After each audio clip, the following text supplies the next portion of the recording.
Will the clerk please call the roll? McMahon. Nagershev. Johnson. Trombetta. Caladrino. Perkins. Visconti. Chinese. Esposito. Sadi. Cavo. Basso. Ritello. Diggs. Teicholz. Consumpus. Riley. Saraceno. Seabury. Stanley. Taversack. 20 present, 1 absent. The record reflect that there are 20 present, 1 absent, but the record also reflect that Councilman Sadi is on training for the weekend. He's out of town. The first 30 minutes of each council meeting are reserved for public speaking. I ask any member of the public that wishes to address the council, please do so about an item that is on the agenda, and you must be a taxpayer and or resident of the city of Danbury. With that, I think St. Greg's has a statement they'd like to make, so we're going to hear from them first.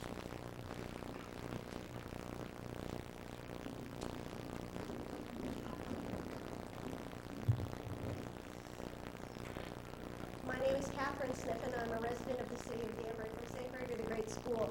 30 years ago as a student, I went to my first environmental fair. The environment is still an issue for me.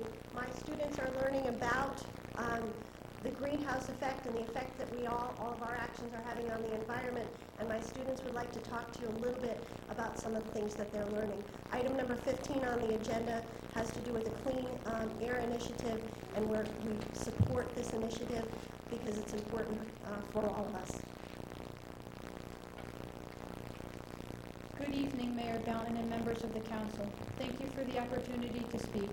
My name is Brian Hatcher, and I am a student in the 7th grade at St. Gregory the Great School. I am a member of the Cool It team at St. Gregory's.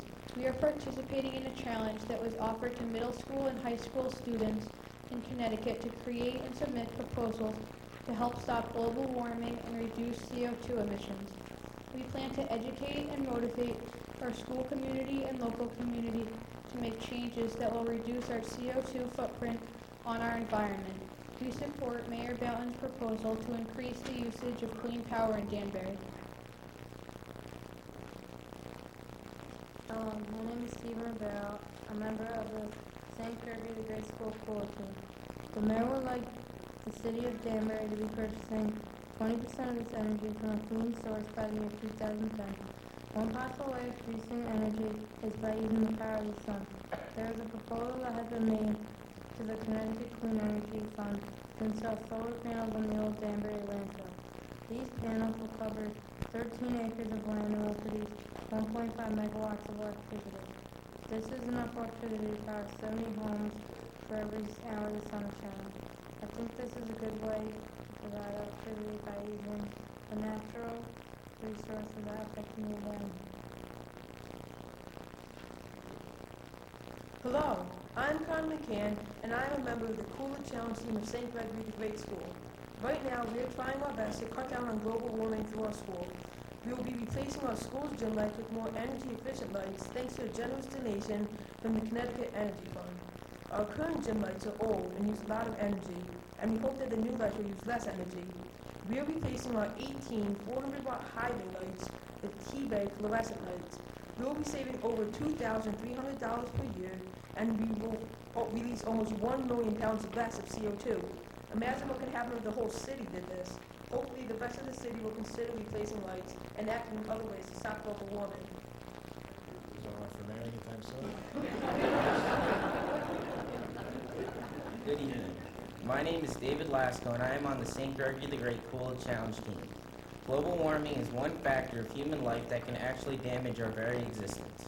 CO2 emissions are being let into the atmosphere every day. One thing that lets out a lot of CO2 is the furnace at St. Gregory the Great School. In fact, every year it lets out 148,042.86 pounds of CO2 in the air. That means that if every building in Danbury lets out this much CO2, then our carbon footprint is huge. Our school is cleaning the furnace filter, checking the furnace annually, and installing smart stats in all of our rooms just to help lower our carbon emissions. Hopefully, everyone in Danbury can do the same thing. Together, we can lower our CO2 emissions by 20% by 2010. We can all make a difference. Scott? Hello. My name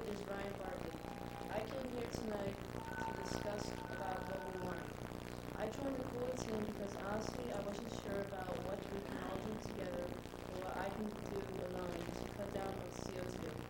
When I joined the Cool Team, I realized what causes CO2 and what CO2 is. Seeing what causes CO2 shocked me by thinking about how my house and how much energy we use. An average house uses a lot of different energy sources. There can be many different things that use up energy like TVs, computers, refrigerators, furnaces, and lights. Lights use a lot of energy mainly because there are so many light bulbs in every house. One way we can all save energy is by using the dark hour at least once a week. I am a member of the St. Gregory the Great School team, and I'm proud to be a part of it. Thank you. Great job. Hello, my name is Wyatt Bosworth, and I am a 6th grade member in the St. Gregory Grade School Cool It Challenge team. As you know already, my team members and myself are working on preventing the overall rise in the Earth's temperature. I really think Mayor Boughton's proposal to increase clean energy to power its buildings is a great idea. With the 20% by 2010, we will have a great way of reducing global warming. Thank you. Hello, my name is Cameron Rosani, and I am a member of the St. Gregory the Great School Cool It team. One way to reduce CO2 emissions 20% by 2010 is through carpooling. Did you know that 18% of all global carbon dioxide emissions are from motorized vehicles? Another proven fact is that you save about 22 cents for every person you carpool with each mile. For each gallon of gasoline saved, you can save about 20 pounds of carbon dioxide emissions. If we don't start reducing CO2 emissions, what kind of example in future are we setting for others?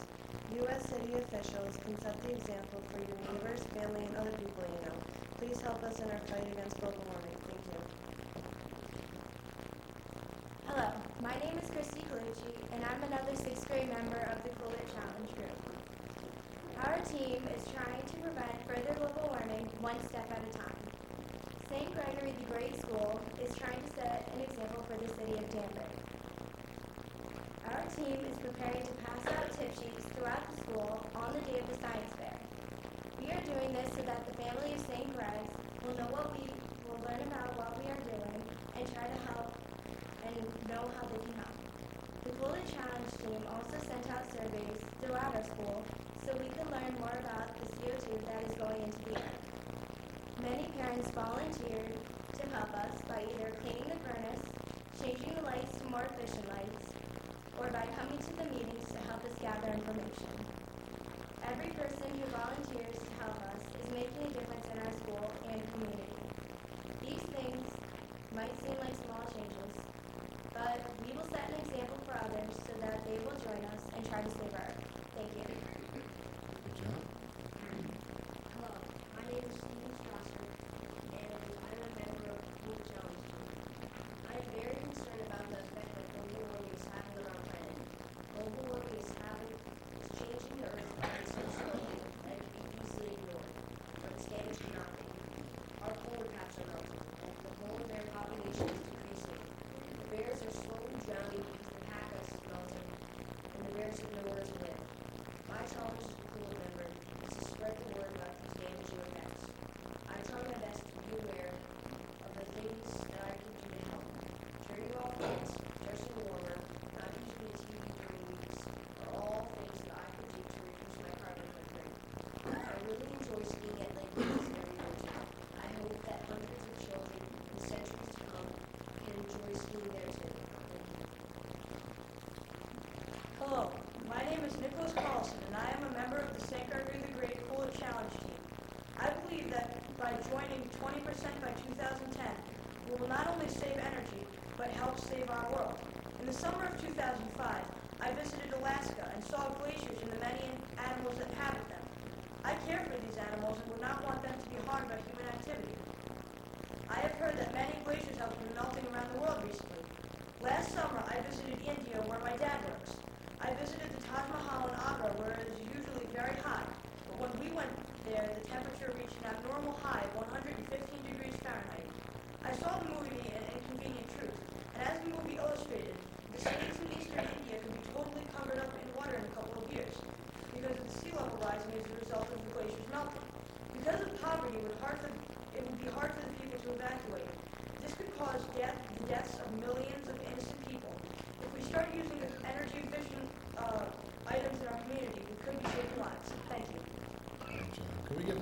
round of applause.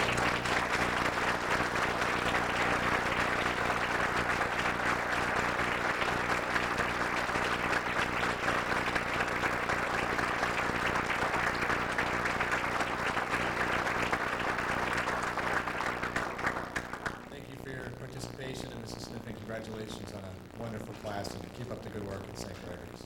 Good job. Is there any other member of the public that wishes to address the council this evening? Yes, ma'am. We hear you.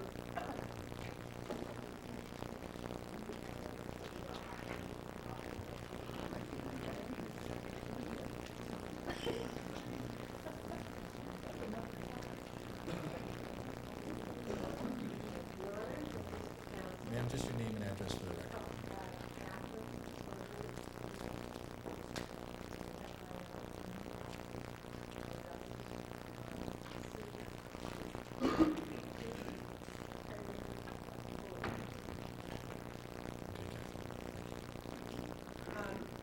We're, raise all your hands, this is our neighborhood.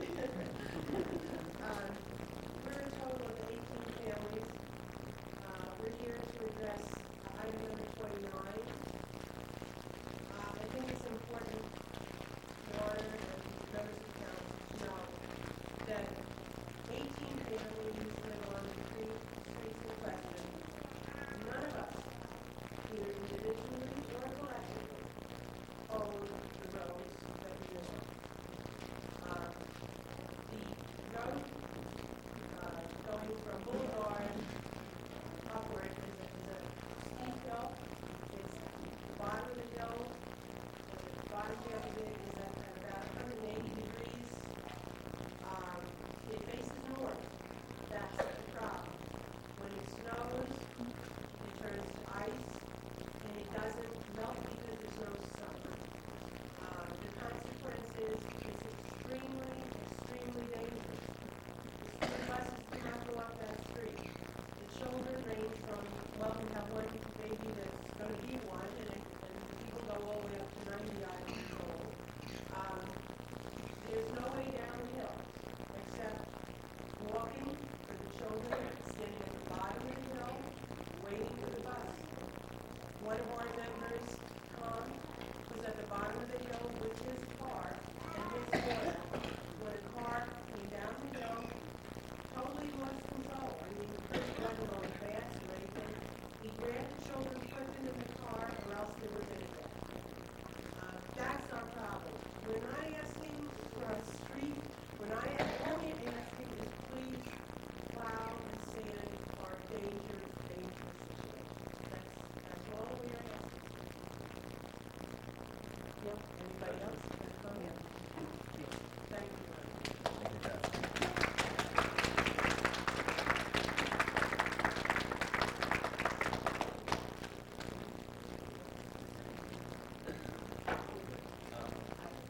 Hi, my name's Leo Barry. I live on Woodbury Lane. I've lived there for about 29 years. The mayor's taught my son before he was mayor. Fine young lad, I might add. And I've thought this onward of 29 years. The street is not owned by anybody, as the woman here before me has said, and I've struggled with the fact that I've held my breath to the fact that one morning I'm going to wake up and hear the news that someone's going to be dead at the bottom of Kenmare. I don't live on Kenmare. I think that Kenmare should be a situation that doesn't need an ad hoc committee, that should be taken care of directly. I've talked to people, I've talked to highway department people who say that they should have a, because Kenmare is used as a access way to the condominiums in the event of fire, and they've told me in the past, oh, well, in the event of fire, we'll send a plow up in front of the fire truck. I'm sure that if I was living in condos, I'd like to know that they'd have to wait for a plow to get out there before the fire truck can get up the hill to put out my fire. Okay? Something's got to be done. Okay? And as far as ownership, no one owns it because I have a quitclaim deed here from George Davon, who the association, once the condos were built, quitclaimed it back to George Davon, who was a builder, and then he passed on, God rest his soul, and his corporation is now defunct, so no one owns it. And I guess no one can own it, according to this quitclaim deed. And the way it's written, I guess nobody can own it. And it's legal, but it's not right, and something should be done. Is that a copy or? Yeah, but I'm not going to give it to you because I'll never see it again. You've got a copy.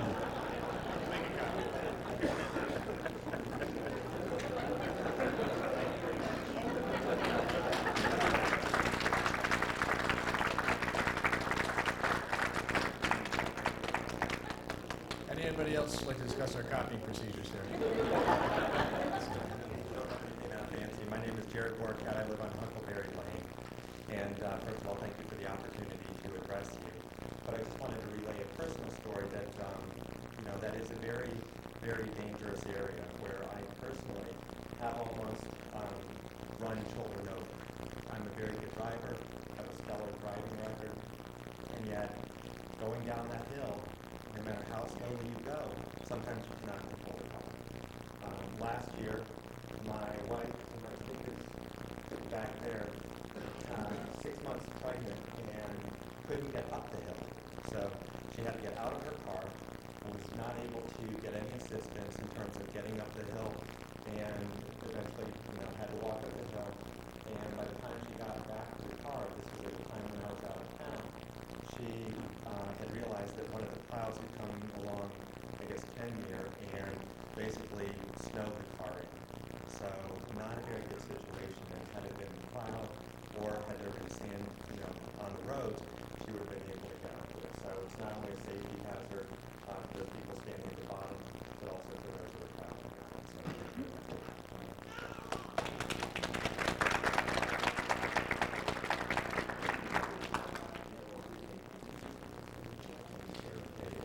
Any other member of the public wish to address the council this evening? Yes, sir.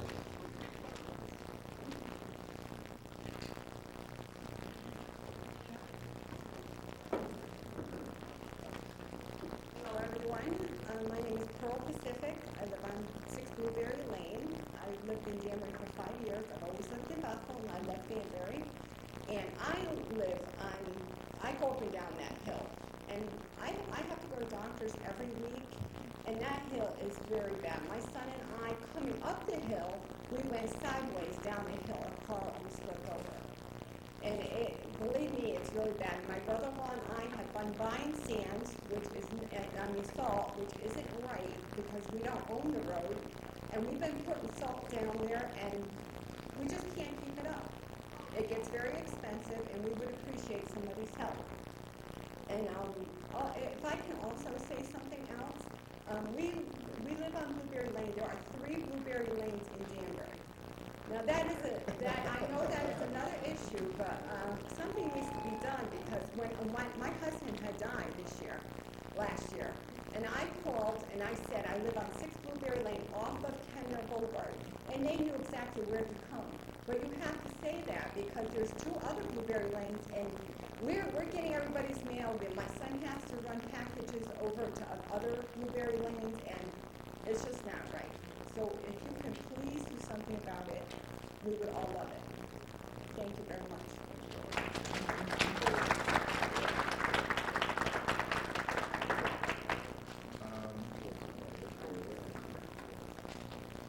Sir, your hand was up?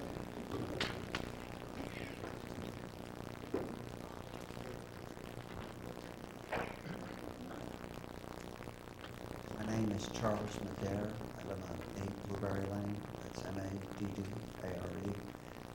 I lived on Blueberry Lane from 1974. Experienced a lot of interesting experiences. Now to take up the council's time, I'm just going to mention 2 since you've been mayor. I came down to pay my taxes slid down the road. A gentleman coming on my side of the car was on my left. He almost plowed into me. His face turned white. I'm surprised I'm still standing, living. One night I came home from work. I got halfway up, it was black ice. I got out of the car because I had some sand in the trunk. I touched the car, started going backwards. I jumped in. I couldn't stop it. I was inside the car and slid on the Boulevard Drive. I moved the car for safety because it's flat. Within 3 minutes, the city of Danbury yellow truck for sanding and plowing went by. I thank God to this day the blade on that truck didn't roll my car over. Is it a dangerous situation? Yes, it is. If you appoint a committee, I'll be happy to show them just how dangerous. One thing is when you come down the hill on Boulevard Drive, there's a curve, and it kind of slopes down, which means it's a blind spot. So if somebody's racing, going fast, you don't stand a chance. It's a very dangerous situation. Thank you for your time.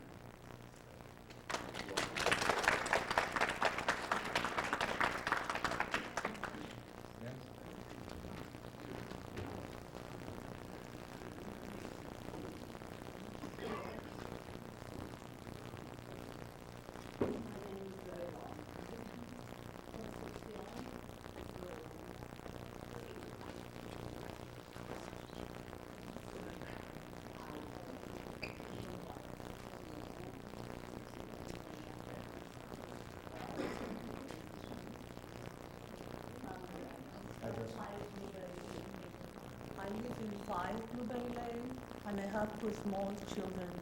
So this winter, when I went with my little one, who was 3 at that time, I'm going down the hill, and I'm putting my car on one, and the brake all the way down. I lost control completely of the car, and I'm going down like this.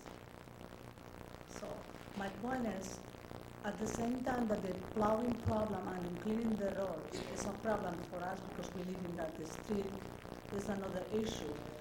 Across that is the condominium. So if we lose control completely, we're gonna end up one day hitting somebody's house and whoever is sleeping or waking up or doing their daily thing. Another thing, the road that goes across, they don't have a stop sign, so if we lose control, because these trees in between, nobody could see us. So somebody else could end up dead. Okay, thank you very much.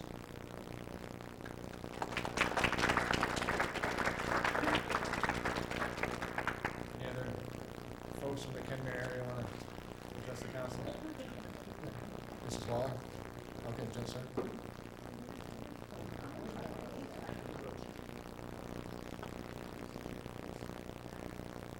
My name is Anthony John. I'm also a resident of Blueberry Lane. I don't want to repeat what everybody has said before. I just want to talk about one issue that's very dear to me. My mom is 80 years old, and every morning at 7 o'clock she gets picked up by Almost Homes, the van. And we've been living with this problem in Blueberry Lane for a long time, but it's always our neighbor's problem. But now the van comes in and they bring other people's parents up our street to pick up my mom. Many times the van cannot make it up the hill. They have to call me at the house. I have to dress my mom, either walk through the woods and bring her down to the bottom of the street, or get in the car and creep down so they wouldn't come up to the van. And every time they have different drivers. Sometimes the new driver comes, as soon as the situation with the hill, he comes up, comes back down, because he has to creep up to the van to come up. It's a very, very dangerous situation, especially for the seniors. Thank you.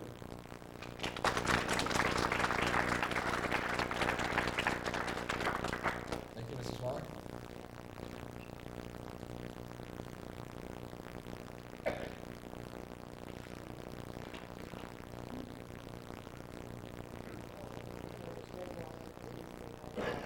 I'll be short.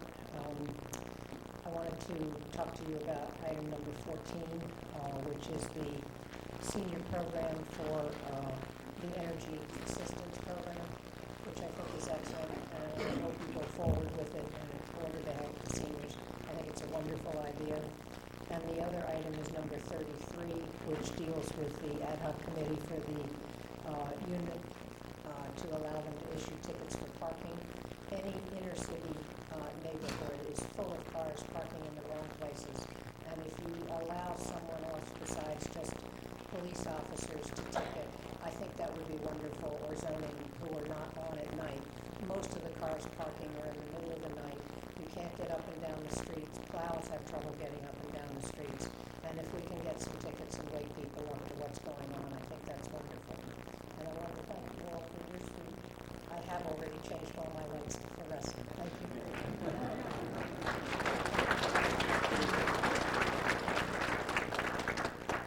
Any other member of the public wish to, we have time for one more speaker. Mark?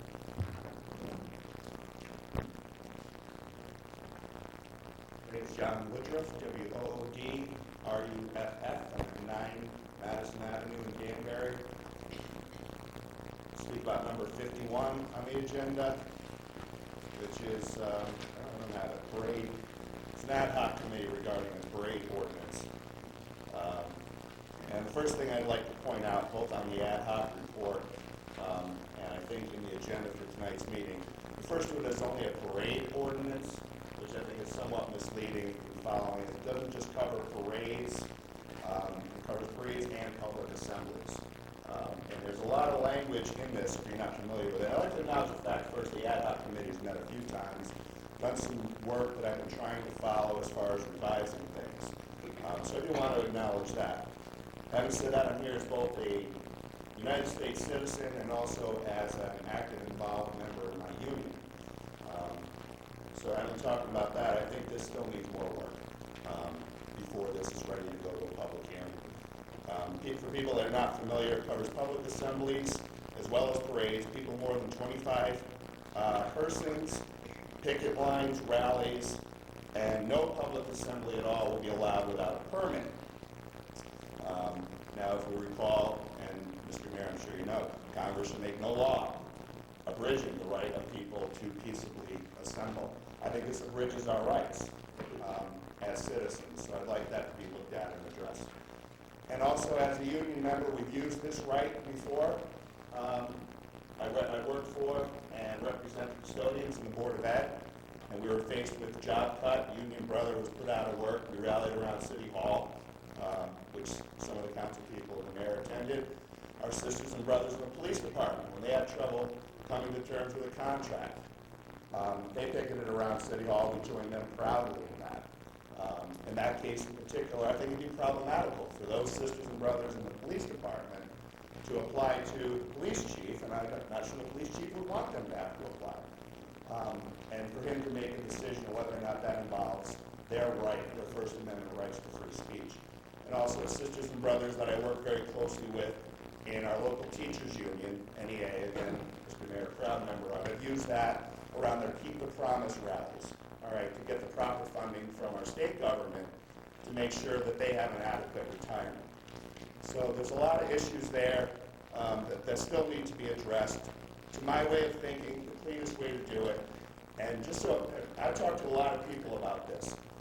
One, first of all, they think it only has to do with the soccer celebrations, right, and the immigrants in the streets. So once I clear them up on that, they say, well, it just covers parades, period. And no one is opposed to that. We need something covering these kind of parades that shut down the city streets that are planned well ahead of time. But any kind of spontaneous gathering of people for their First Amendment rights, I think needs to just, any reference to public assembly, all right, and any abridgment of that rights, I think should be struck from this proposed ordinance. I don't know the will of the council, if it's something that's appropriate to send back to this ad hoc committee for more work. As an advocate for good government, I think that's the best route to go, and that's what I would suggest. As a union organizer, I would like to see it sent to a public hearing so we can organize a good protest whenever that is. But I guess I'll leave that up to you. I'll tell you this, from my own point of view, and I've talked to a lot of folks, particularly my union sisters and brothers, if this goes through, and we need to pick it around, we're not going to apply. And we'll let you know that right ahead of time. We're going to go ahead and do it. We'll face the fine, there's a provision for a fine, we'll not pay the fine. We'll do what we have because, we think that's an important right that we need to protect, and we're asking the council to help us protect that right. Thank you.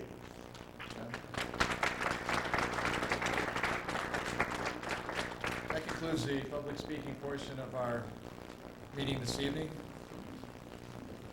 There are several events that are on the dais for our council members to peruse.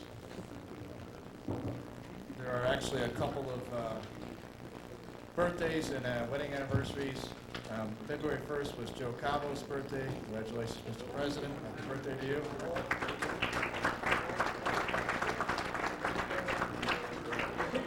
And Valentine's Day, February 14th, is Charlie and Lisa Trombetta's wedding anniversary.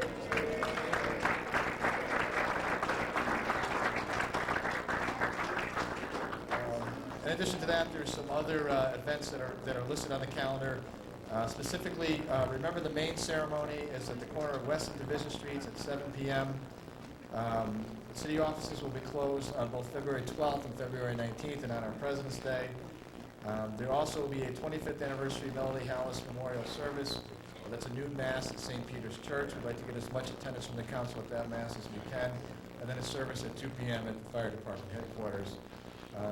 In addition to that, there's other events that are happening throughout the month. Feel free to contact Wendy Kuhn DeCosta in my office if you have any questions or want to know best time to attend any event. That concludes our public announcements for the evening. Mr. President, the minutes, please. Thank you, Your Honor. At this time, I'd like to make a motion that we waive the reading of the minutes as all members have copies and copies are on file in the city clerk's office. Motion's been made and seconded by Councilman Johnson. Are there any corrections, deletions, or additions to the minutes as presented? Seeing none, then I'll try your minds. All those in favor of acceptance of the minutes, please signify by saying aye. All opposed, signify by saying nay. Ayes have it. Motion carries unanimously. Madam Majority Leader, the consent calendar, please.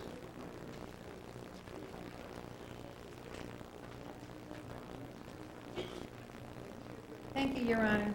The consent calendar for February 6, 2007. 4, receive the communication and confirm the appointment of Joel B. Urice as a member of the Planning Commission for a term to expire on January 1st, 2010. And file Sermiera as an alternate member of the Planning Commission with a term to expire on January 1st, 2008. 5, receive the communication and confirm the reappointment to the Terry Weil Park Authority of Gerald Davis, Ted Kotstumpis, John Daly, Gerald Daly. Hope he's not John Daly. He doesn't hit the ball that far. Gerald Daly, Ted Kotstumpis, and Marita Repoli with terms to expire on January 1st, 2012. Barbara Tellerico, David Cook, and Michael Marcus with terms to expire January 1st, 2009. And Michael Lombardi with a term to expire on January 1st, 2008. 6, receive the communication and confirm the reappointment of John Hoffer and Edward Moore to the Danbury Library Board of Directors with terms to expire on January 1st, 2010. 7, receive the communication and confirm the appointment to the Stanley Lasker Richter Memorial Park Authority of Leonard J. Cajanello and Christine L. Morano with terms to expire on February 1st, 2010, and Leroy D. Diggs with a term to expire on February 1st, 2009, and Felix Bonacci as an alternative member with a term to expire on February 1st, 2009. I'm still in January. 8, receive the communication and confirm the appointments of Michael Stefanik and Paul Estefan as alarm systems hearing officers with terms to expire on February 1st, 2009, and as citation hearing officers with term to expire on February 1st, 2009. 9, receive the communication and confirm the appointment of Anthony Parisi as an alternative member of the Fair Rent Commission with a term to expire on July 1st, 2009. 10, receive the communication and confirm the reappointment of Judith Bettman Coco as a member of the Youth Commission with a term to expire on June 1st, 2009, and confirm the appointment of Samantha Krasinski and Evan Lunt as youth advisors to the Youth Commission.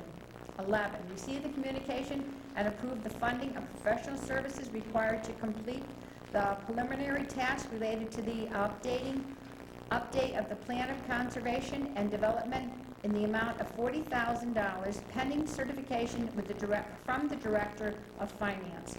23, receive the communication and approve the appointment of McGladrey and Pullen LLP as auditors for the city audit for the fiscal year ending June 30th, 2007. 25, receive the communication and approve the transfer of funds in the amount of $500,000 into the Police Special Services account number 2000.5052. 26, receive the communication and authorize the Danbury Fire Department to accept a foam attack trailer from the state of Connecticut. 27, receive the communication and authorize the Fire Marshal's Office to apply for and accept a grant from the Connecticut Fair Plan Anti-Arson Committee for funds to purchase a digital SLR camera and to approve the spending of an additional $150 if the grant does not cover the entire price, pending certification by the Director of Finance. 40, receive the communication and authorize Mayor Mark D. Boughton to execute the agreement for disposal of hazardous waste. 41, receive the communication and approve the resolution authorizing Mayor Mark D. Boughton to apply for and accept grant funding for the City of Danbury's Women, Infant, Children's Program. 42, receive the communication and authorize Mayor Mark D. Boughton or the Director of Health, Housing, and Welfare to apply for and accept grant funds in the amount of $10,000 from the General Mills Champions for Healthy Kids. 43, receive the communication authorizing Mayor Mark D. Boughton to accept increased funding for the public health preparedness and a response planning grant in the amount of $28,500 to be used exclusively for pandemic influenza planning. 25, receive the communication and approve the resolution authorizing the Corporation Council to acquire the properties described therein. 48, receive the report and approve the recommendation of the committee. 49, receive the report and approve the recommendation of the committee. 50, receive the report and take no action at this time. 51, receive the report and refer the proposed ordinance to public hearing. 52, receive the report and take no action at this time. 53, receive the report and approve the recommendation of the committee. Thank you, Your Honor. Thank you, Madam Majority Leader. What's your pleasure, Counsel? Councilman Saraceno. Thank you, Your Honor. I make a motion that we accept the consent calendar as read. Motion made and seconded by Councilman Condos. Any discussion about the consent calendar? Councilwoman Taversack. Thank you, Your Honor. Was item 42 on the consent calendar? I'm asking that that be removed. Seeing no objection is so ordered. Any other discussion about the consent calendar? Seeing none, then I'll try your minds. All those in favor, please signify by saying aye. Aye. All opposed, signify by saying nay. Ayes have it, motion carries unanimously. Madam Clerk, item 1, please. Dear Council members, I am pleased to submit for your confirmation the appointment of Nicholas A. Kaplanis, 20 Mark Road, Danbury, to serve the City of Danbury as Director of Recreation.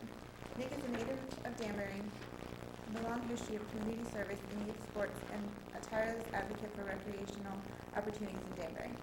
Mr. Kaplanis is a graduate of Danbury High School and earned a Bachelor's of Science in Elementary Education from Western Connecticut State University and a Master's of Business Administration from the University of New Haven. He is scheduled to retire from his position of Product Market Manager with Branson Ultrasonic Corporation prior to assuming his new position with the City of Danbury. Nick is an active member of the Danbury Athletic Youth Organization for the past 25 years and currently serves as DAO's #1 Vice President. As a generation of Danbury youth was coached by Nick as he volunteered his services to the Danbury Trojans, Danbury Bambinos, and Danbury Women's Softball League. Nick is retiring from coaching to focus his energies in the position of the Danbury Director of Recreations. Mr. Kaplanis is also an active member of the Assumption Greek Orthodox Church. Thank you for your attention to this matter. Sincerely, Mark D. Baumann, Mayor. It's your pleasure, Counsel. Councilman Trombetta. Thank you, Your Honor. I'm pleased to receive the communication and make a motion to confirm the appointment of Nicholas Kaplanis as the Director of Recreation for the City of Danbury. Motion made and seconded by Councilman Chinisi. Is there any discussion about Mr. Kaplanis' appointment? Mr. Seaver. Thank you, Your Honor. I'd just like to take a moment. I've known Mr. Kaplanis for over 30 years, and I got to tell you, you've chosen nobody better from this position. I'm thrilled that you've put him forward. Thank you. Thank you, Mr. Seaver. Further discussion? Seeing none, then I'll try your minds. All those in favor, please signify by saying aye. Aye. All opposed, signify by saying nay. Ayes have it, motion carries unanimously. Congratulations, Nick. Would you stand to be recognized?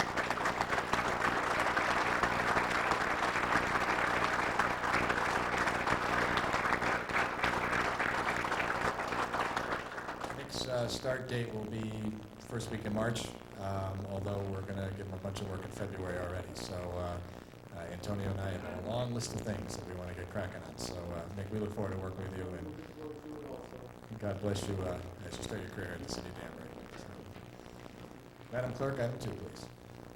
Dear common council members, I am pleased to submit for your confirmation the appointment of Amy H. Budnick, 34 Wilkes Road, Danbury, to serve the city of Danbury as Director of Welfare. Amy is a Danbury native with impeccable credentials in social services and community health. Ms. Budnick currently serves as the Women, Infant, and Children's Program Coordinator for the City of Danbury. She previously served as a WIC Program Nutritionist prior to her promotion from staff nutritionist position. She brings extensive experience to the community in community nutrition services and is a member of the Connecticut and American Diabetic Association. Amy earned a Bachelor of Science in Nutritional Sciences from the University of Connecticut College of Agricultural and Natural Resources and a Master of Science in Public Nutrition from Case Western University. Our community is fortunate to have such a well-qualified candidate for this key position. Thank you for your attention to this matter. Sincerely, Mark D. Baumann, Mayor. Thank you. It's your pleasure, Counsel. Counsel, Ms. Saraceno. Thank you, Your Honor. I'd like to make a motion that we confirm the appointment of Amy H. Budnick to serve the City of Danbury as the Director of Welfare. Motion made and seconded by Councilman Riley. Is there any discussion about Ms. Budnick's appointment? Seeing none, then I'll try your minds. All those in favor of her appointment, please signify by saying aye. Aye.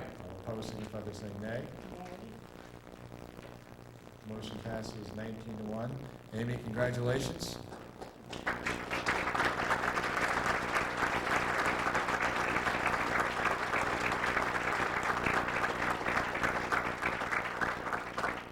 Amy's done a terrific job with the WIC program, and I have to say I'm a little biased. She was my former student. She was a darn good student and graduate at Danbury High School, so we know she's really going to add a lot of energy and talent to the welfare department, and we look forward to continue all the good work you're doing with the City of Danbury. Congratulations, Amy, to you and your family. Madam Clerk, item 3, please.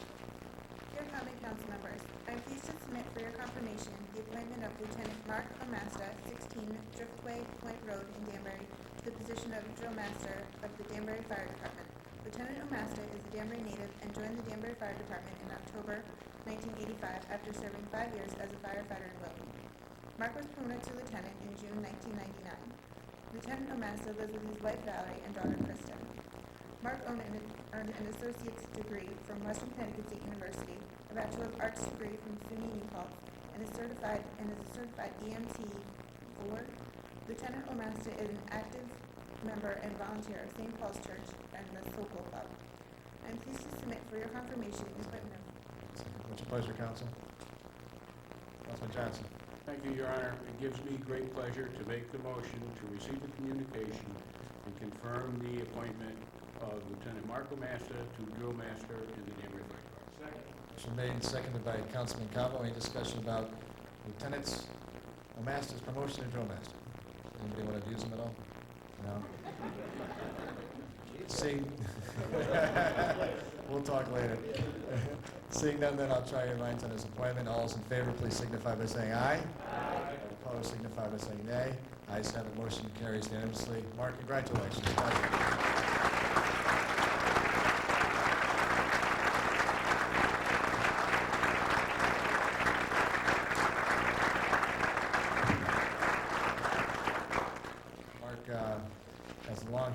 Danbury Fire Department. His family has a long history of firefighting in the city, and I know he looks forward to serving our department as it goes through some transition and changes with Engine 26 opening and new staff coming on. He's going to have his hands full, and I know he looks forward to it.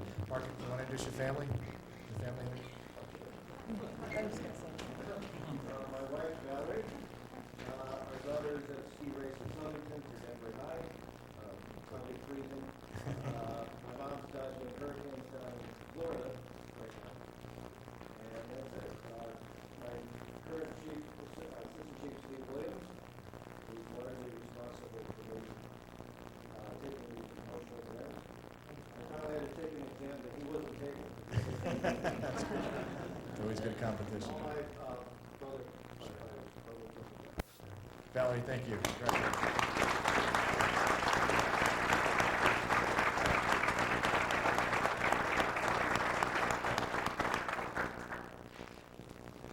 Continue.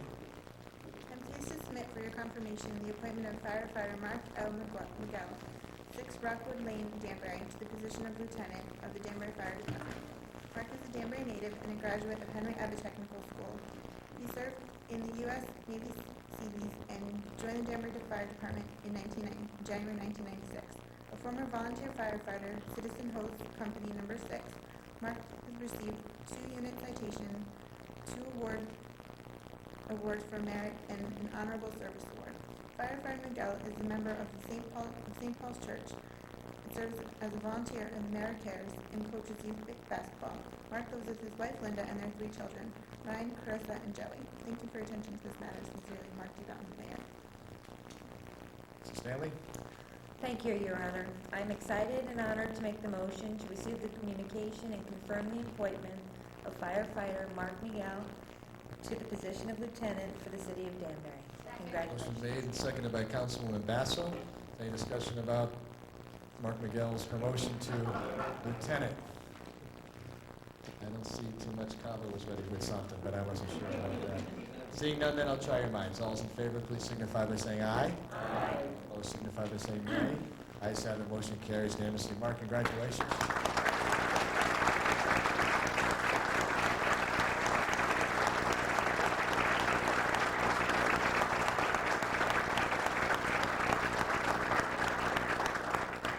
Lieutenant, why don't you introduce your family that's with us tonight?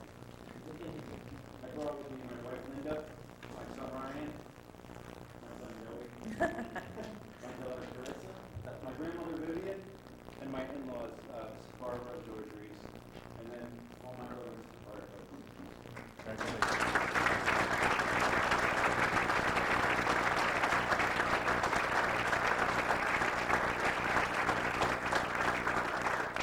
Best to you, and you did a fantastic job in the interview process, and this is a promotion well earned, so good luck to you. God bless you. Items 4 through 11 were consent. Madam Clerk, item 12, please. Dear common council members, I'm running to you to ask your support for an important project to honor our veterans. I propose the city of Danbury erect a new Civil War monument to honor over 60 African American men from the greater Danbury area who fought to preserve the Union during the Civil War, 1861 to 1865. I ask your approval of spending $4,000 for this monument project. It is our hope that this monument will serve to educate the public of the important individual who served our country during the Civil War and to celebrate a rich African American heritage in our community with a legacy of overcoming challenges for freedom. This monument will be constructed of Indian black granite from Elberton, Georgia, and will consist of an image of the Grand Army of the Republic medal and an inscription declaring the monument's purpose. The GAR was a fraternal organization composed of veterans of the Union Army who had served in the American Civil War. The monument will stand on land at Worcester Cemetery donated by the Danbury Cemetery Association across from General Worcester Monument. The Danbury Cemetery Association hopes this will be the first of several monuments over the next few years honoring Civil War regiments raised in the Danbury area. A dedication ceremony is planned for the 2007 Memorial Day weekend. Sincerely, Mark D. Mountain, Mayor. Thank you. What's your pleasure, Council? Councilman Riley? Thank you, Your Honor.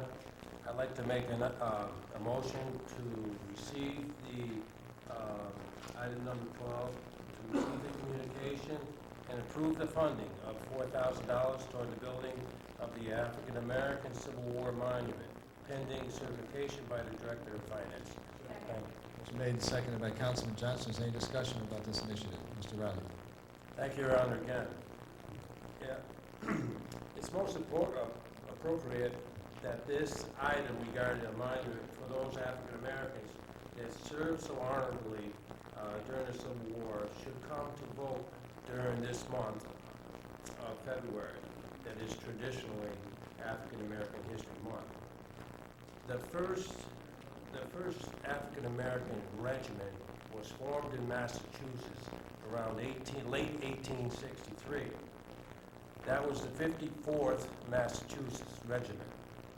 By 1864 and 1865, this particular regiment had been moved into the Carolinas, and as they came down from Massachusetts, many of our free African Americans living in the Danbury area were brought into their ranks. Eventually, they went on and served in many bloody campaigns, having casualty rates of over 50%. It is altogether fitting that we, at this time, even though late in years, that we honor their memory and dedicate this monument to their heroic efforts and their sacrifice that they made during the Civil War. Thank you very much. Mr. Riley, well said. Any further discussion about this initiative? Mr. Visconti. Thank you, Your Honor. First of all, I'd like to thank the Worcester Cemetery Board of Directors for the donation of the land. The only question I have is the Director of Finance, if I may, where the $4,000 will be coming from. Our contingency. I'm sorry? Contingency. Thank you. No further questions. Thank you, Mr. Visconti. Further discussion? Mr. Perkins.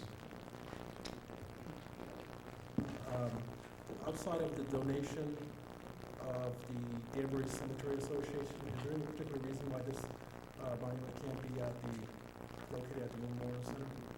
We did approach the association, and there's a pretty strong feeling that this project, which we did initiate with them, and they did a lot of research in conjunction with the Danbury Museum and Historical Society to actually identify by name all of those soldiers and sailors from the greater Danbury area that participated in these various military campaigns.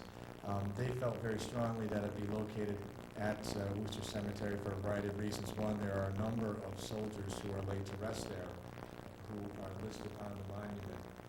Two, they're creating a Civil War monument area of not just, this is their first really project at it, but in the future there'll be other groups and individuals that they'll recognize related to the Civil War specifically in that area. This will be sort of the cornerstone and the lead project, if you will, in that particular area. And that was the feeling about it. We did suggest at one point that we might want to do that, but given the fact that there's going to be other Civil War monuments that will be around that, recognizing other individuals and groups of individuals, they felt very strongly that it would be located at Worcester Cemetery. Mrs. Taversack. Your Honor, would you put on your social studies hat and tell us, I believe General Worcester is a Revolutionary General. He's not associated with the Civil War, is he? No, he's not. Okay, thank you. Further discussion? Seeing none, then I'll try your minds. All those in favor, please signify by saying aye. Aye. All opposed, signify by saying nay. Ayes have it, motion carries unanimously. Madam Clerk, item 13, please. Communication, Keep Danbury Beautiful campaign.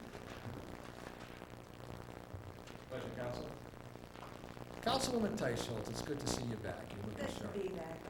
Thank you, Your Honor.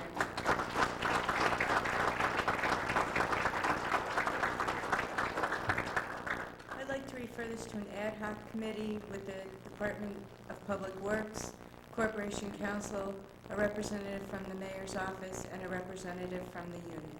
Ad hoc committee shall consist of the following: Councilman Stanley, Councilman Basso, and Councilman Visconti.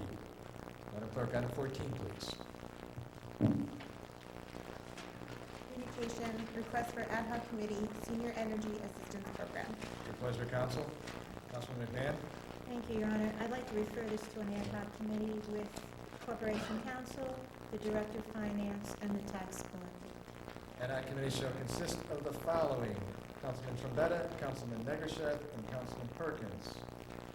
Madam Clerk, item 15, please. Communication, request for ad hoc committee, Clean Energy. Pleasure, council. Councilman Kasumpas.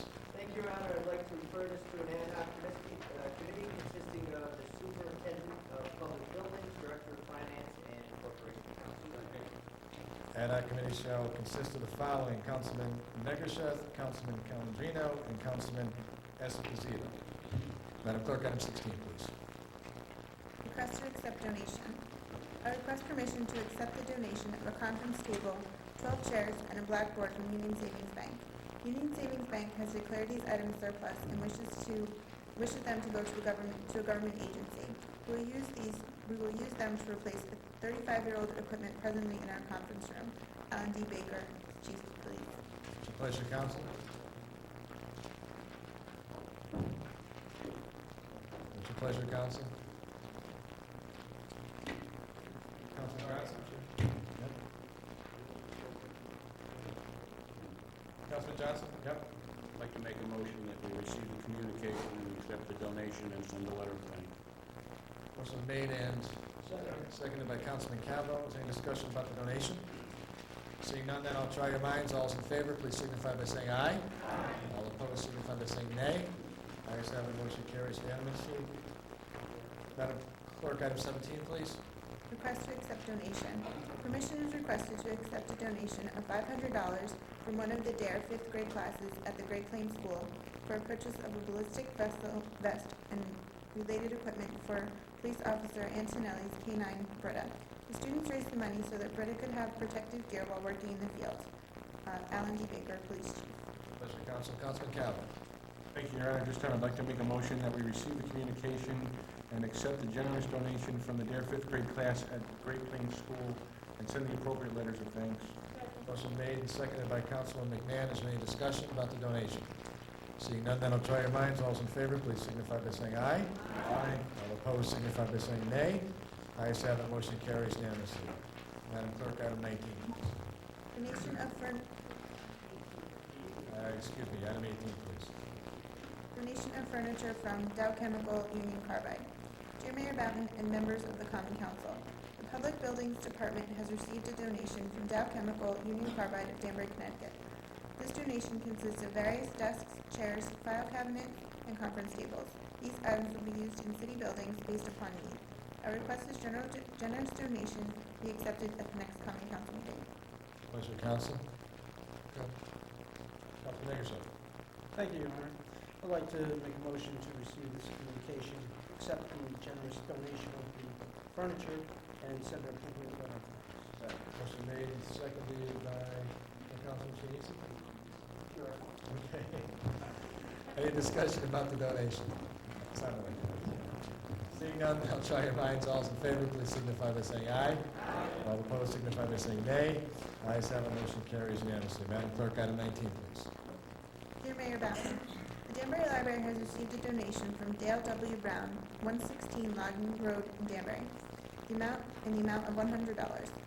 Please place this item on the agenda for the February Common Council meeting, as this donation needs to be deposited into the library fund donations. Sincerely, Mark P. Haskar. What's your pleasure, council? Councilman Seabear. Thank you, Your Honor. I'd like to make a motion to accept the correspondence and to also accept the donation and send a letter of thanks and have this deposited into the library fund .4651 donation. Motion made, and this one was definitely seconded by Councilman Chinese. Any discussion about the donation? Seeing none, then I'll try your minds. All those in favor, please signify by saying aye. Aye. All opposed, signify by saying nay. Chinese. Ayes have it, motion carries unanimously. Madam Clerk, item 20, please. Joe Cavo, President Common Council, members of the Common Council. The reason donations, Welfare Social Service Department. The Welfare Social Services Department received a total of $1,025 in gift cards in denominations ranging from $10 to $25.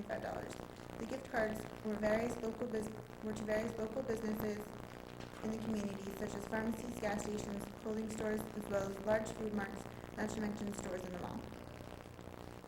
The Day Center at the City of Danbury Emergency Shelter received a total of $915 in gift cards to be used for the needs of the population served through the programs offered through the Homeless Services Division of the Welfare Services Department. The Emergency Shelter of the Homeless Services Division received a total of $750 in gift cards this year in denominations of $50 to be used for people the Nighttime Services Program. Dorothy Day Hospitality House has received a large donation of gift cards from a donor and shared half their donations with the city shelter. A complete list of individuals and organizations that made these donations, too numerous to mention here, can be obtained at the Welfare Social Services Department, 354 Main Street. Copies of individual thank you letters prepared and sent by the staff have been forwarded to Mayor Batten, as has been done in the past. I'm requesting that the council accept these donations gratefully received from a generous and caring community of people, some of who are city employees, past and present, state employees, as well as members of the Common Council. Thank you, Tricia A. Bowen, Director of Welfare Social Services. Pleasure, Council. Councilman Stanley? Thank you, Your Honor. I'd like to make a motion to receive the communication and accept the donations as listed and send appropriate letters of thanks. Second. Motion made and seconded by Councilman Tarasak. Is there any discussion about the donations? Mr. Tarasak? Your Honor, it looks as though we don't have to send letters of thanks. They may already be on your desk. We do certainly be happy to send those out, and certainly the council also likes to send their letters, so we'll send out 2 letters. Can't thank people enough for all the donations to our wonderful city departments. Any further discussion? Seeing none, then I'll try your minds. All those in favor, please signify by saying aye. Aye. All opposed, signify by saying nay. Ayes have it, motion carries unanimously, and I just want to mention briefly that Patricia Bowen has officially retired as of the 31st. Patricia, I want to again congratulate you and thank you for all you've done for the city.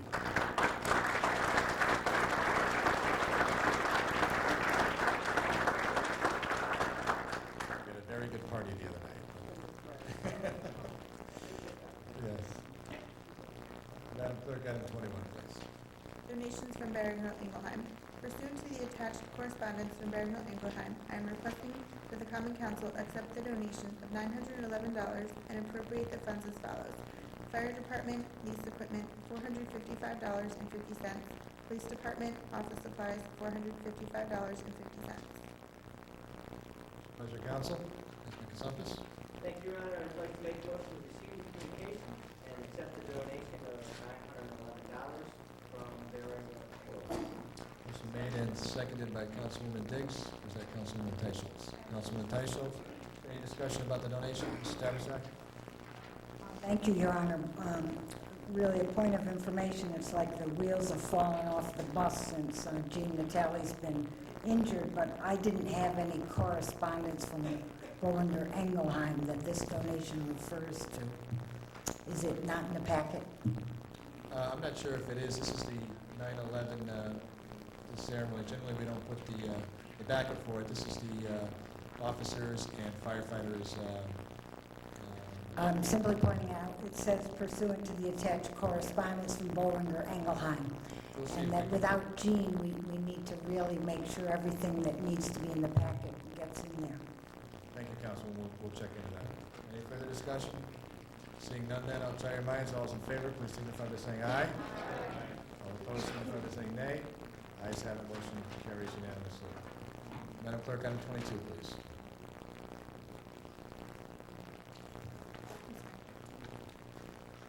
Dear Mayor Bowden and members of the Common Council, the Department of Elderly Services has received the following donations for performances by both the Cellmates, which is the Senior Citizen Band, and the Senior Center Chorus from the following.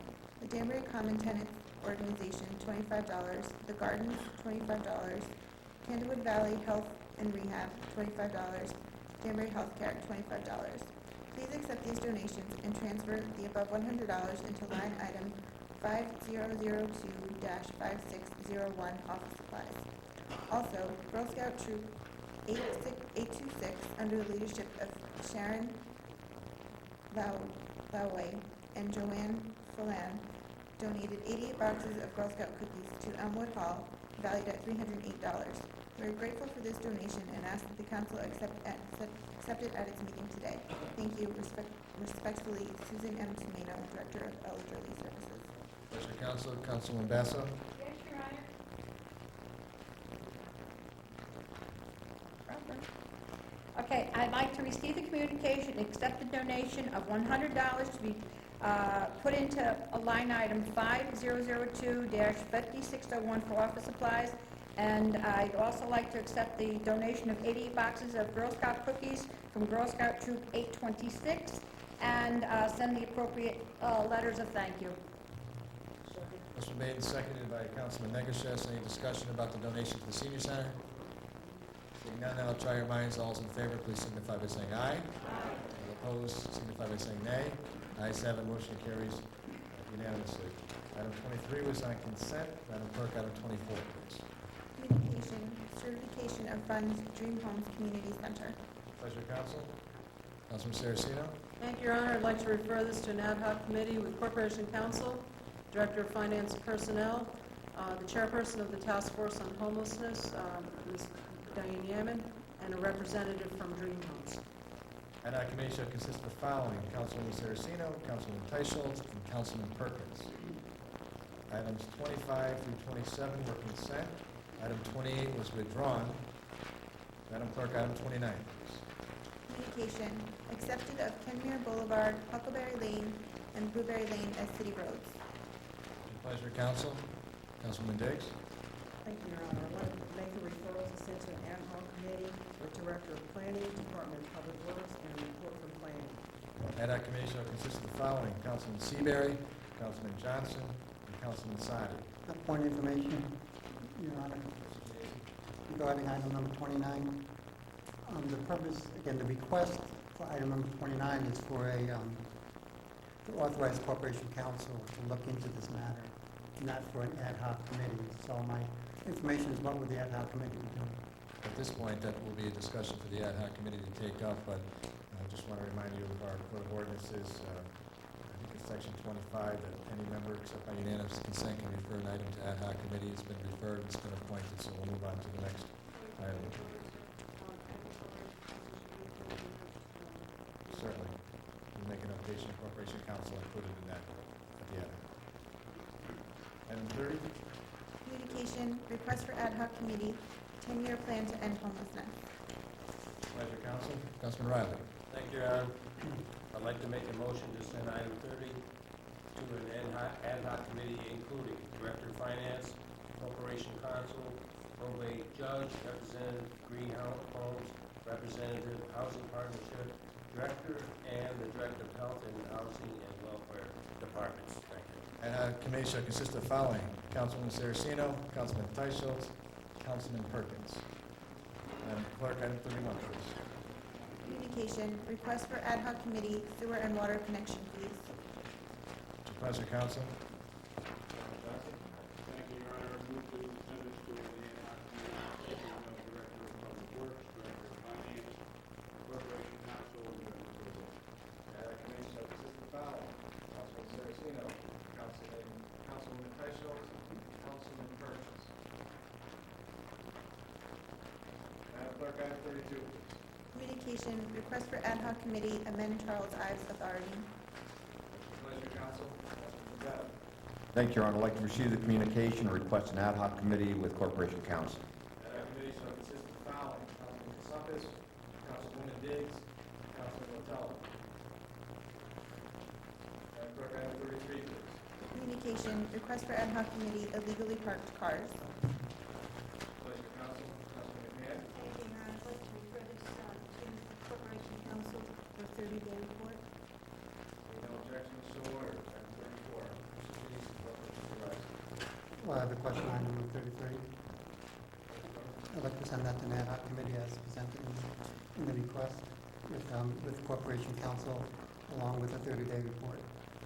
Ad hoc committee shall consist of the following: Councilman Cabo, Councilman Basso,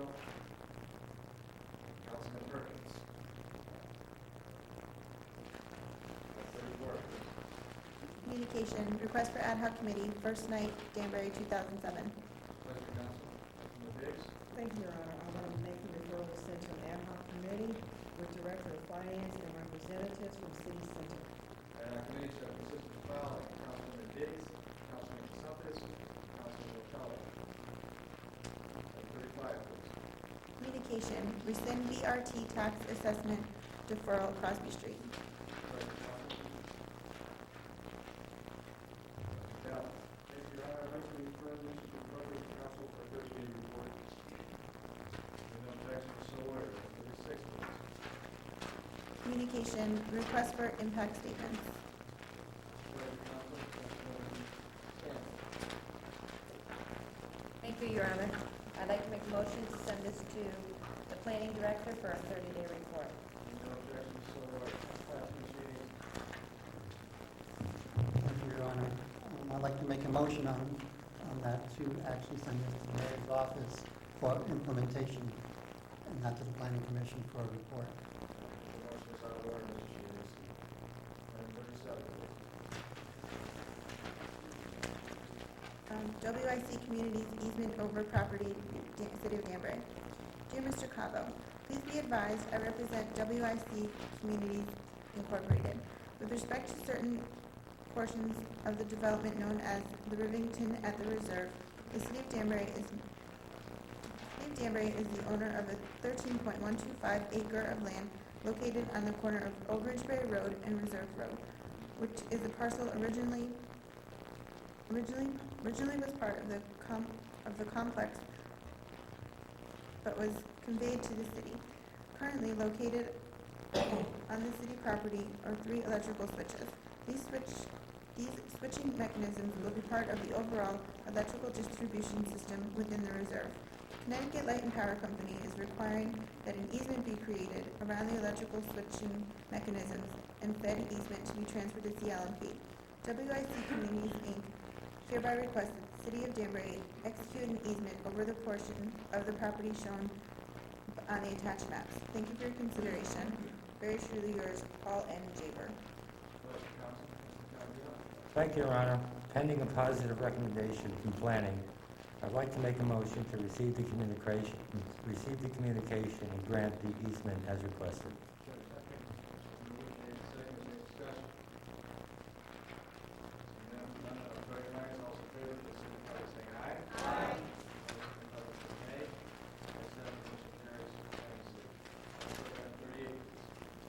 Communication, request for sewer and water, Stacy Road and Route 37. Thank you, Your Honor. I'd like to receive the communication and refer this to an ad hoc committee consisting of Director of Public Works as well as Planning Department. Ad hoc committee shall consist of the following: Councilman Riley, Councilwoman McMahon, Councilman Stein. Item 39, please. Communication, request for water, 109 Park Avenue. Pleasure, council. Mayor Shelley. Thank you, Your Honor. I'd like to receive the communication and send this to the ad hoc committee with the Director of Public Works and a report from him. Ad hoc committee shall consist of the following: Councilman Riley, Councilwoman McMahon, Councilman Stein. Items 40, items 40, 41, 42 are, excuse me, 40, 41 are consent. Item 2.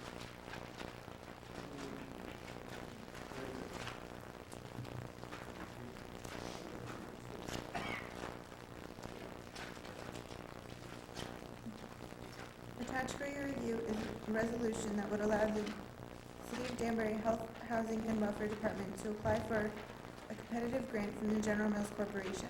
This grant, in the amount of $10,000, would cover June 2007 through May 2008 and will focus on helping students make healthier life choices. There is no local match required. The Common Council is requested to consider this resolution at its next meeting.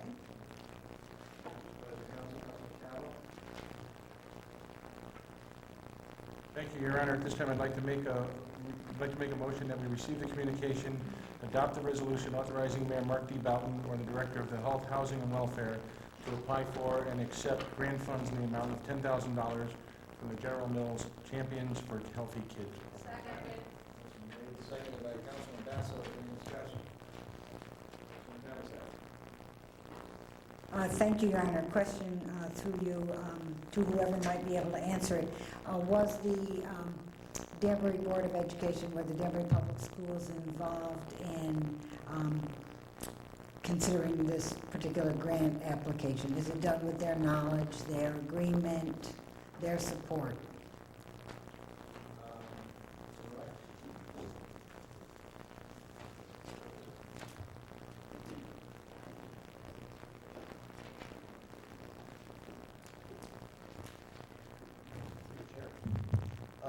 Yes, Melanie Bonjour and the new employees of the school-based health center contacted the principal, and they fully support the proposal. They're looking forward to it. They're quite an energetic bunch, and the new employees really want to go forward with this plan. And hopefully we do it. Through you, Melanie Bonjour, is she an employee of the Danbury Public Schools? Employee of the health department. Okay. And administrator for the school-based health center. So she's, and the principal of the school is? And Mr. Robbs is in support of this program? You're certain? Melanie would not propose something without going forward with Ed Robbs' approval. And was there any contact through you, Your Honor, with the Danbury Board of Education or with the superintendent's office about this grant? I'm not aware of the Board of Ed, school-based health centers are managed and operated and funded through our health department. And as such, this grant being driven by the health department, it doesn't require a Board of Education. I guess what I'm concerned about, I know that the school board has a contract with Sodexo and they have a nutritionist, and I wonder if we're stepping on their toes. I would really like to have seen this be fully vetted by the Danbury Public Schools. It's great to haul in $10,000, but it's also great to check it through all the channels of people who would be affected by it. And I don't think that's been done. Well, if I can clarify. Certainly. The time frame is such where we have to apply by tomorrow. We found out about this through Amy's efforts very recently. This was application to apply. Obviously, before accepting the money, Melanie is going to have to go forward and hash out all the details as well. So this is merely approval to apply. This is not when we're going for the payment. Through you, so there was no time to really fully vet this with the superintendent's office? I believe that it's probably fully vetted in the idea that they want to promote a healthy environment for children. And if the money is obtained, obviously those channels will be going through. Thank you. Thank you, Your Honor. As a comment, I'd just like to say that as a former principal and teacher for many years within the Danbury school system, the school-based health program that we have here in Danbury is a very wonderful program. They work in conjunction with all the principals, the assistant principals in the junior high schools, especially Broadview, Rogers Park, and of course Danbury High School. And anytime that there's a opportunity for the school-based health to receive, especially a grant like this, that is very positive, well, that's a very good thing, because the school-based health program has worked hard in the last 10 years to get to where it is today, because many years ago it was not funded the way that it should be. And so anything that can be received at a short notice should be received with open arms, because I can guarantee you that there's not a principal in this system, the Danbury school system, that does not know about the different grants that are out there. So I would like to see that we would certainly endorse this and vote yes on this item at once, so that Scott can go ahead and make sure that we do receive the funds. Thank you very much. Thank you, Your Honor. I have a brief comment. Obesity amongst kids today is I hate to use the phrase, but it's a growing concern. If a corporation like General Motors was willing to give us $10,000 in an unrestricted grant to attack that, I would be all for it, but a corporation like General Mills, whose stockholders have a vested interest in selling more General Mills products, which include highly salted, highly fat, highly sugared snack food,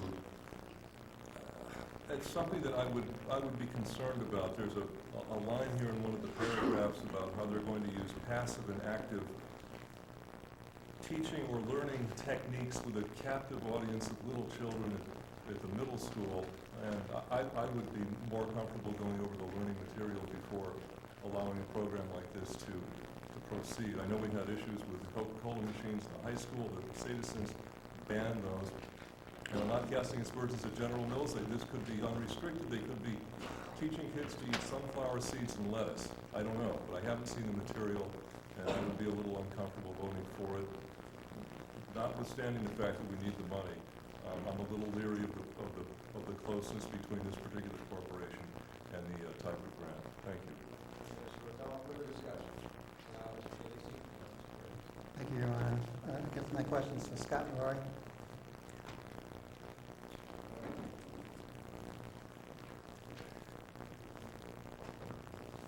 Well, I agree with Councilwoman Capizak's concern, but it appears that the school board was not properly notified in depth of this grant, but I know the time constraints is tomorrow. But if you do apply and it get approved with the grant, can you still deny the grant? Do you have to accept the money at that point? So would it be from now until this grant is accepted, would you think you can get a report from the Board of Education to us so we've got an understanding that they're in agreement with this during this time frame?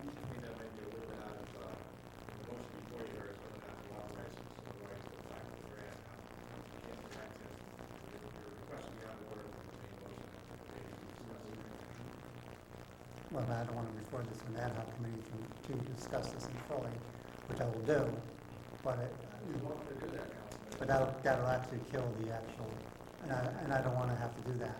So, but again, my concern is that the school board is on board with this, and it doesn't sound like that was properly addressed.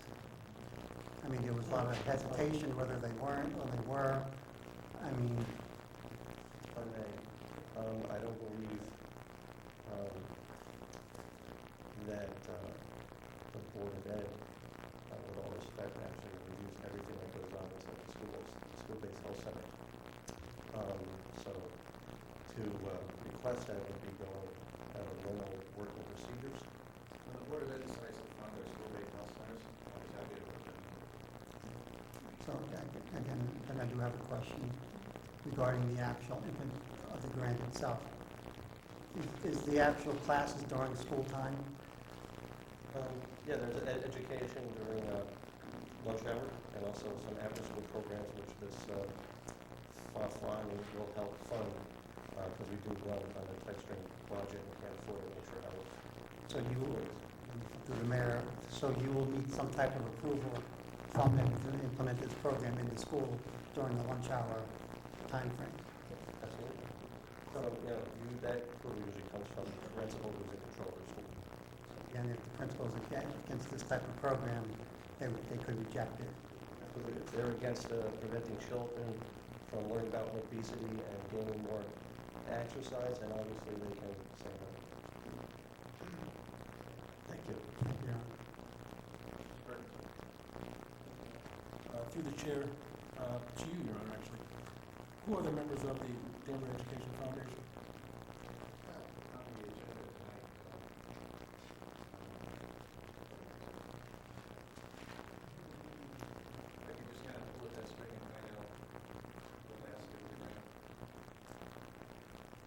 I was just curious who the members of the foundation were.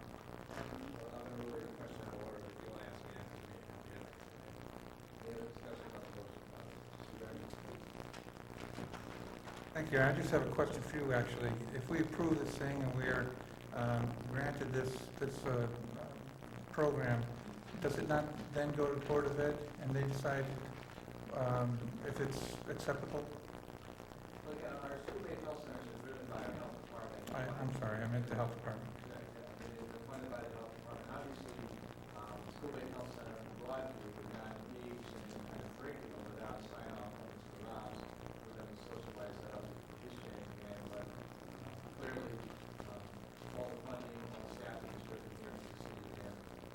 So actually, one more comment. So actually, it's to our benefit to approve this tonight. Very much so. Thank you. Further discussion? Mr. Zak. Okay, here we go again. I feel like Will Rogers this month as well. I just don't understand that a grant, that we're requesting a grant that benefits the children of Danbury and the city of Danbury, how we could have this amount of discussion on a $10,000 grant that we're going to be receiving. If we ever did get the grant and it was rejected by any committee, I hope that the different publications are here to report those people that vote in the negative for any type of grant that we would be receiving. And hopefully it'll be taken up within the public on why they voted that way. Thank you. Thank you, Mr. Chairman. Any further discussion on this council? Thank you, Your Honor. I think what Councilman Perkins was getting to is that on page 42-2 of this grant information, it does state that the Danbury Education Foundation will act as a fiduciary agent if funds are awarded so as to comply with 501(c)(3) requirements. And I too just have a question as to who is the Danbury Education Foundation? What do they consist of? Danbury Education Foundation is a 501c3 organization that raises money and distributes that to various schools throughout the district. It's geared primarily towards curriculum development, technology development, classroom management, and classroom instruction. So being a fiduciary agent, they will simply be a pass-through for the check because it has to go to a 501c3. You can't go directly to the city. That money would then be dispersed out to the school-based health centers based on their requirements and needs. There's a board of directors, so it sits in place. I can provide a list of the board of directors for you later on. In the past, it supplied many grants to the school district. We're in the process of raising money right now. And we're going to run many grants for this kind of work, mostly curriculum development and classroom instruction. Materials, books, training, new staff members, like that. If I may, as a follow-up to Councilman Trombetta's remarks, I appreciate his remarks, but I think that we're just trying to find out here just what is going on with the grant, the way it's being handled, and where the money's going to go and that type of thing. I don't have a problem with voting for the issue. The 501c3 would just pass through. Education Foundation wouldn't pull back on the money that would be authorized to do that. It would be dispersed out to the Any further discussion? Seeing none, then I'll try to remind all in favor of acceptance of the grants, will signify by saying aye. Aye. Opposed, signify by saying nay. Nay. I just looked at the negative raise for nay.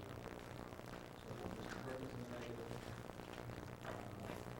Mr. Howard, Mr. Sykes. 17 less.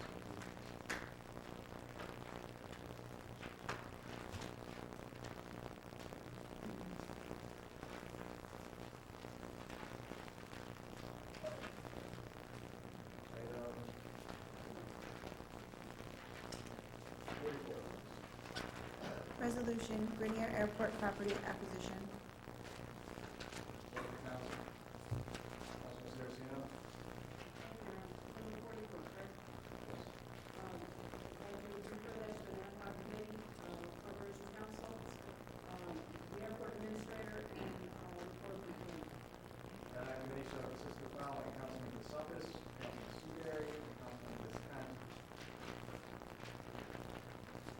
Item 45 is consent.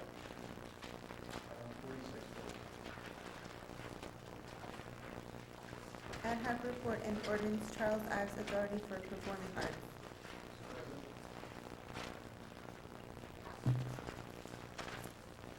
Thank you, Your Honor. Report for committee of the whole, January 22nd, 2007. Section 13A-56 to 13A-60 ordinance, creation, powers and responsibilities, creation of the Charles Ives Authority for the Performing Arts. Mr. Katsoukas moved to receive the report and adopted the committee's recommendation and to refer this to the next scheduled council meeting, seconded by Mr. McCullough. Discussion followed with questions to Gina Carroll, Director of Finance and Personnel, Mayor Bowden, Dr. James Schmatter, President of West Virginia State University, and Laszlo L. Pinter, Deputy Corporation Counsel, on the following issues: financial obligations of present authority, unsecured loan, who is responsible to repay it, lease term on land, future fundraising, city or Western Connecticut State University monetary assistance if authority runs into future trouble, bonding, default issues for new authority, projected revenues for the next 5 years, what are the roles of the city and Western Connecticut State University, who owns the property, how much land is there authority for the old authority to dissolve, legal responsibility for existing debt, capital improvement plans, city police or private security, can an outside entity take over the management?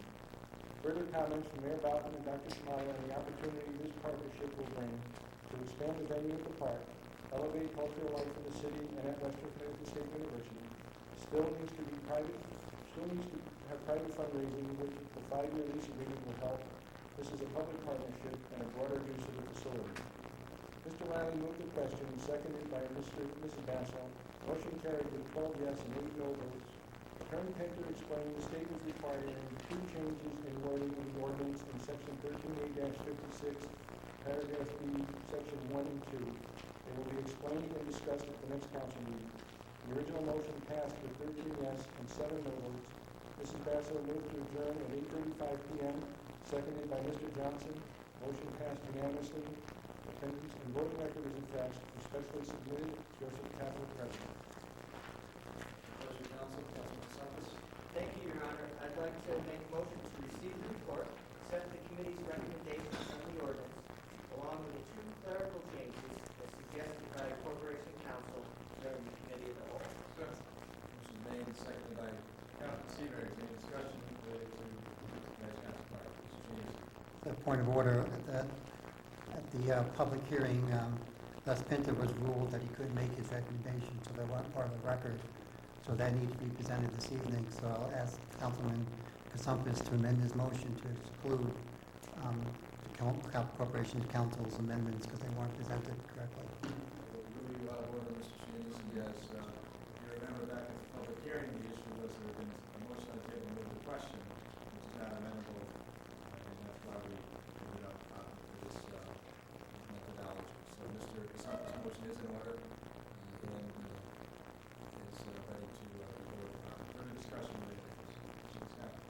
Running the motion, am I correct? Running the motion that Mr. Katsoukas made for discussion. I have a question for the finance. If I may, through the chair, the finance director, and also one for Corporation Counsel. For the record, just one more time for clarification. Who will be responsible for the money that is still owed by the authority that was in charge? The loans, the state loans? The old board is responsible to pay off their own debts. They do not become the responsibility of the new authority. So the city gives them X amount, is going to give X amount of money, and we will not be responsible whatsoever for any of the old loans. That's correct. Thank you. Follow up, please. Corporation Counsel.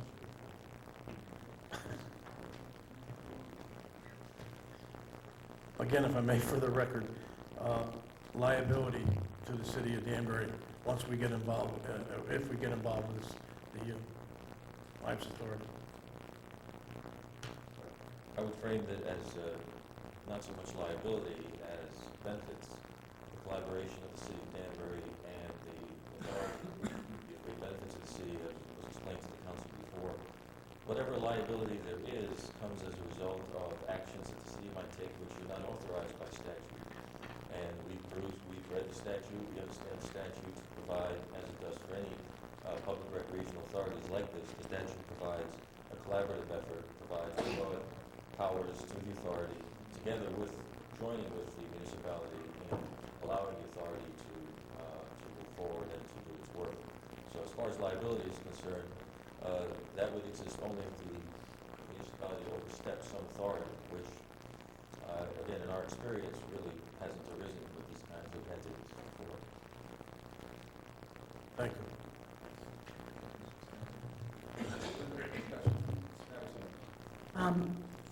Thank you, Your Honor. I really just want to make some comments about this proposal. I was very concerned because we had a public hearing on this issue on the 22nd. It was a Monday. And with all due respect to Ms. Waller and Margaret Mitchell, there was no one here in support of this proposal of creating this authority. And we are asking the city to put in 75 grand to this proposal, but not a single member of the board of directors of the Charles Ives Center came and said, we got to do this, we got to save it, it's really critical to the city of Danbury.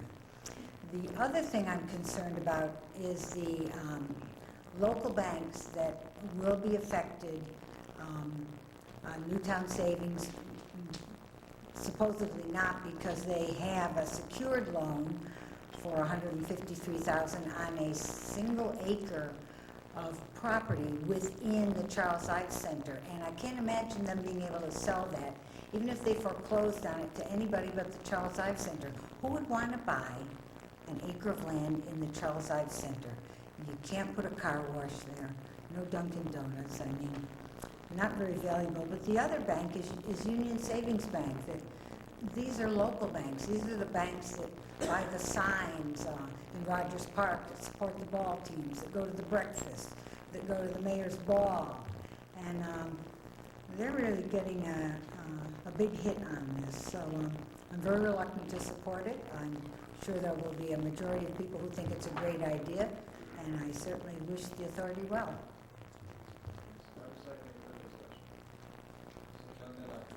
All in favor, please signify by saying aye. Aye. Opposed, signify by saying nay. The nays, please raise your hand. The clerk, Councilman Visconti, and Councilwoman Capasari, nay. Motion passes 17 to 0.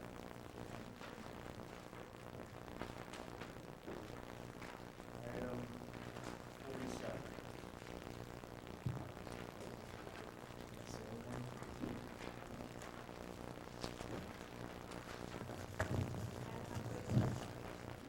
Ad hoc report, rename and renumber Briar Ridge Road. Thank you, Your Honor. Briar Ridge Road, renaming and renumbering. Honorable Mayor Mark D. Boughton, January 18, 2007, Common Council members. Chairwoman Pauline Basso called the meeting to order at 6:15 p.m. Committee members are Mary Teisel, who is present in the hospital, and Paul Rotella. The charge of the committee is to review a proposal for a name change and renumbering issue for Briar Ridge Road. In attendance were Laszlo Pinter, Deputy Corporation Counsel, Ben Chinisi as petitioner and ex officio, Robert Riley ex officio. There's a positive 824 planning report to rename and renumber the road, but the Planning Commission does not support connecting the two road sections. Ben Chinisi gave some of the reasons he is asking for this name change. Deliveries are a problem, and emergency vehicles 911 have trouble finding the houses since there is a gap between the roads. If you are on the wrong road, it takes about 15 to 20 minutes to get around to the right road. One side of the longer end of the road is in Danbury, and the other side is in Ridgefield. This is the older part of the road. The north end of the road is all in Danbury. Discussions followed about picking a new name for the north part of the road to send to the planning department with a request for a survey for a name change and renumbering. Les Pinter said the request before the committee is to rename and renumber the road. The city can only make changes to City of Danbury roads. May be a problem with one half of the road in Ridgefield as far as the renumbering and renaming. Mr. Rotella said we would hold off on the renumbering for now. Mr. Rotella moved to send this back to the planning to send out a survey to the property owners along with what we call for the purpose of this meeting, the north end of the Briar Ridge. Both ends of Briar Ridge everybody, with a proposal change to be executed to the, exclusive to the north end of the present Briar Ridge, change to Mountain Laurel Road. Surveyed by planning to query the neighbors about a proposal name change to Mountain Laurel Road for the north end of the present Briar Ridge. We will hold off on the renumbering. Seconded by Mrs. Basso. Motion passed unanimously. Mr. Vitella made a motion to adjourn at 6:35 p.m., seconded by Mrs. Basso. Motion passed unanimously, respectfully submitted by Pauline Basso, Chair, Paul Vitella, and Mary Teichels. Thank you. Pleasure, counsel. Your Honor, I'd like to make a motion to receive the report, accept the committee's recommendation, and change the name to Bramble Ridge Road, and send it out for a public survey. Second. Motion made and seconded. Bramble Ridge Road. Okay. Any other discussion about Bramble Ridge Road? So now, try your minds. All in favor, please signify by saying aye. Aye. Any opposed, signify by saying nay. Please so ordered, we have the survey process. Item 48 and 53 were already set. President, department report. Your Honor, at this time, I'd like to make a motion that we waive the reading of the departmental reports, as all members have copies, and copies are on file in the city clerk's office. Second. Motion made and seconded by Councilman Hagershep. Discussion of the department report. Thank you, Your Honor. Through the chair, Your Honor, to the Director of Health, Housing, and Welfare Department.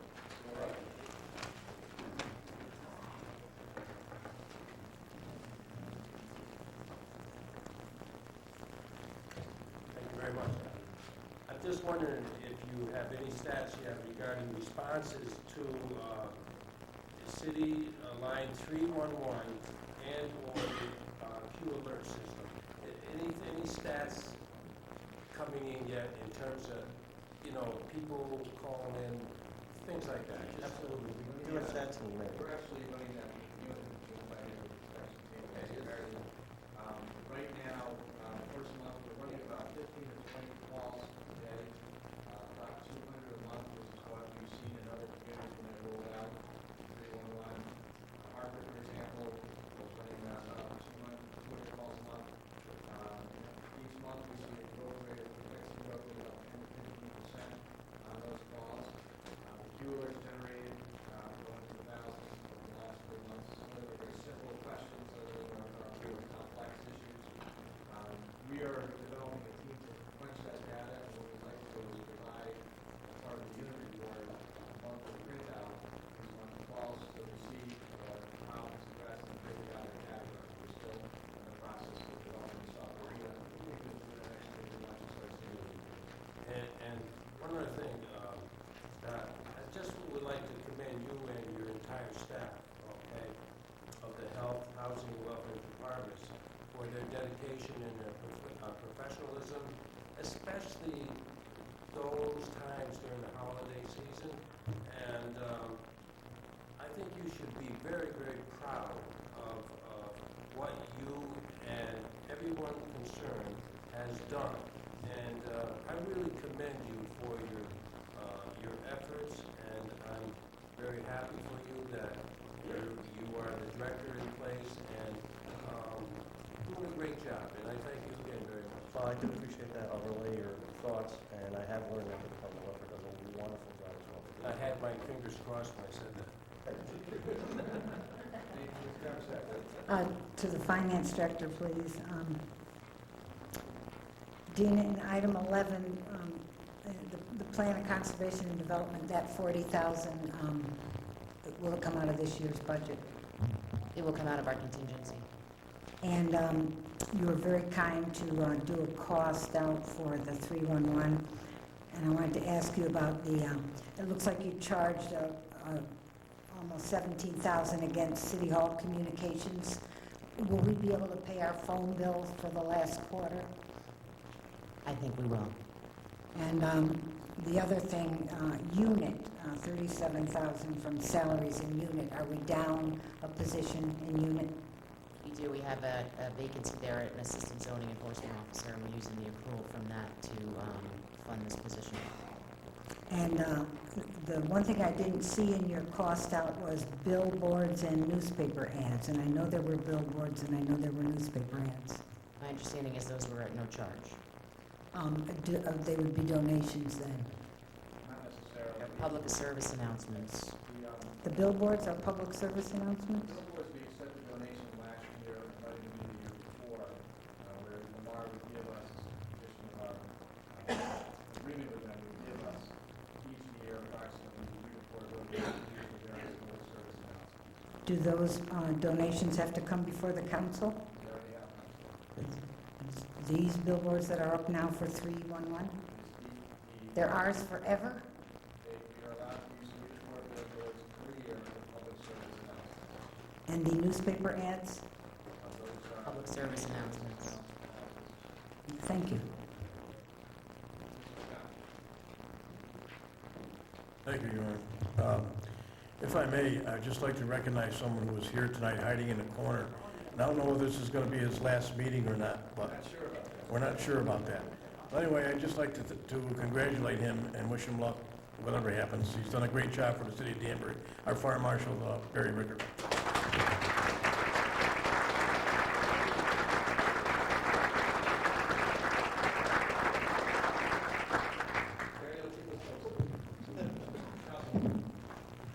Yes, I do want to say, I spent a couple of days down at 311, and I spent a couple of hours each day, and I sat and I listened, and I will tell you, I was amazed at the number of phone calls that did come in.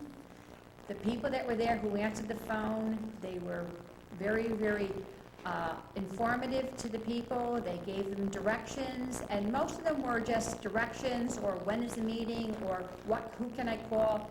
And I want to congratulate this new park that we're having, this 311, because I'll tell you, something I've done for years, I've always been on the telephone, I've always done telemarketing, and this is like a telemarketing service, and I was just happy to be down there. I mean, it's just fun, and if the council gets a chance to go down there, you can spend an hour or so, go down and listen and find out what's going on in our city. Thank you.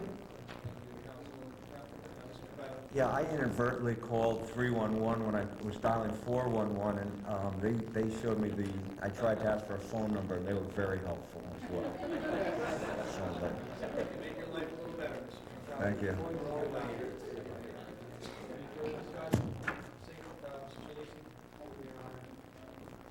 Quick one. On the chief of police?